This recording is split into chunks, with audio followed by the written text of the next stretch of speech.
各位觀眾好啊！咁話說我都好耐冇放過卦例上嚟同大家解下卦，去展示一下我自己嘅斷卦思路啦，自己係點樣解卦嘅咧咁樣。咁所以咧我就新鮮滾熱辣，喺5月31日咧就起咗個卦。咁發生咩事咧？事緣就係喺中國大陸文王卦嘅圈子入面，有單嘢都玩得幾大下。具體嚟講咧，就係有一位姓張嘅卦師，佢就因為出書嘅問題，就同助理產生咗一啲矛盾。而呢個助理同佢反咗面之後咧，就不斷出片去攻擊呢一個卦師。咁呢個卦師咧，開頭都係擺出一副龜縮啦，就唔去面對啦，唔主動去講呢單嘢，諗住等風聲過咗就應該冇問題。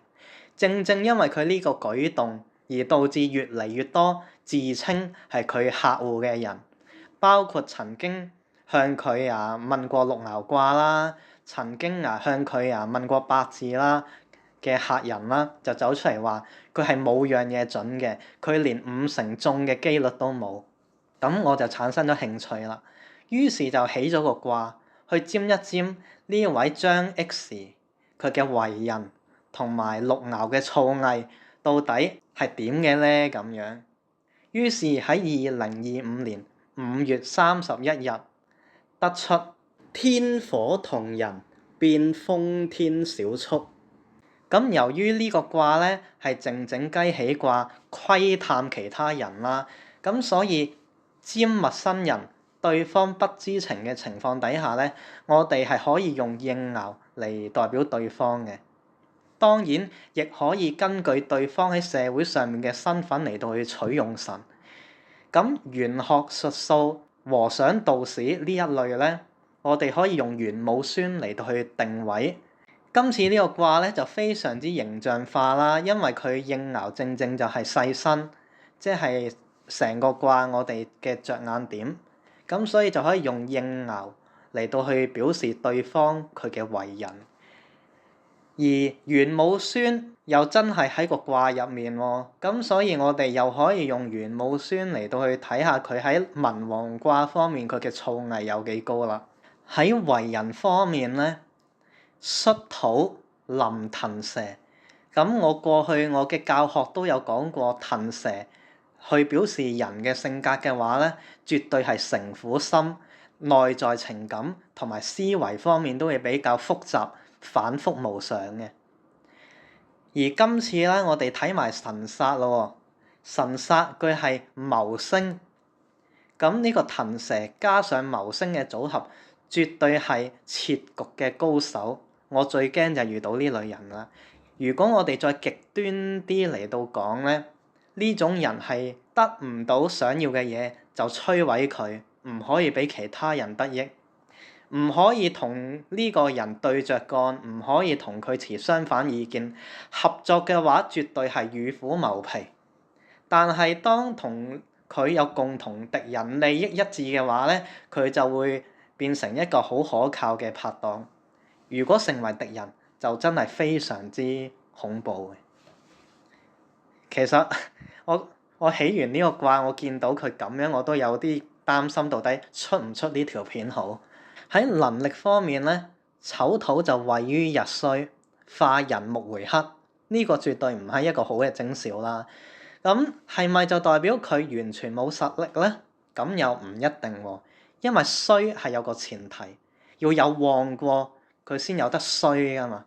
咁既然丑土得到年月嘅新助，咁就證明佢原本係有一定程度嘅實力，只不過呢個狀態佢由盛轉衰。咁所以咧，就如果我哋話佢有實力，但係又唔見得佢有幾勁，話佢係騙子咧，佢又實際上佢爛船都有3根釘。如果我哋再深入睇落去咧，就會牽涉到時間方面嘅嘢㗎啦。財爻臨勾陳，可以視為過去穩定發展嘅財路收入。玄武孫化成人木沖辛金，就可以睇成今次呢個事件影響咗一直以嚟穩定嘅財路。冇錯，人木我會認為係出書嘅9分。但係字身合，字同身佢既係相合又係相刑，就好似經常嗌交嘅夫婦咁樣，對對方又愛又恨，搞到最終不歡而散。而呢一個狀態佢會維持1年，咁所以咧，我可以推斷佢暫時利益係冇受損嘅。而寅木可以代表寅月，寅月就正正係1年佢嘅結束，進入新1年，即係1年嘅第1個月。咁喺呢度我可以夠膽推斷，下年即係丙午年嘅寅月就係辛金破損嘅應期。立春之後嘅第1日正式踏入寅月，咁我哋就可以睇佢喺寅月入面到底會有啲乜嘢改變啦，拭目以待。換個角度，午火興，化未土，午未合，再由未土去沖丑土，咁具體又表示咗啲咩咧？我個人就認為啦，呢個興爻可以代表整體群眾，關注呢個事件嘅整體群眾，而未土就可以表示為呢個助理。午未合就係整體群眾偏向助理嗰一邊，然後丑土同未土嘅相沖就表示大勢偏向助理嘅一邊嘅同時，亦都針對呢個卦師嘅能力作出批評。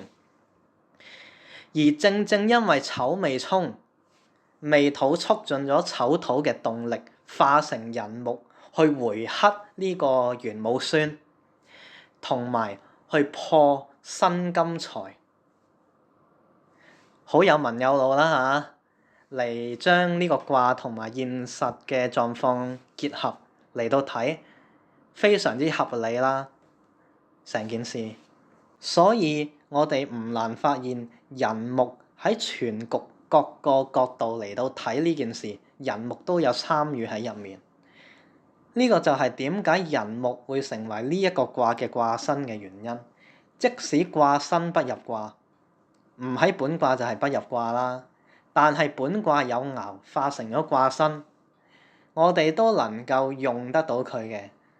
我哋可以點用咧？就係攞佢嚟做一個應期。所謂卦身就係影響全局嘅因素。至於呢個因素有冇力量去影響全局咧，就要睇四值，即係年月日時，佢點樣去作用於卦身啦。佢嘅破合刑沖點啦，仲有佢嘅旺相憂愁死又係點啦。咁嚟到去判斷個卦身嘅狀況。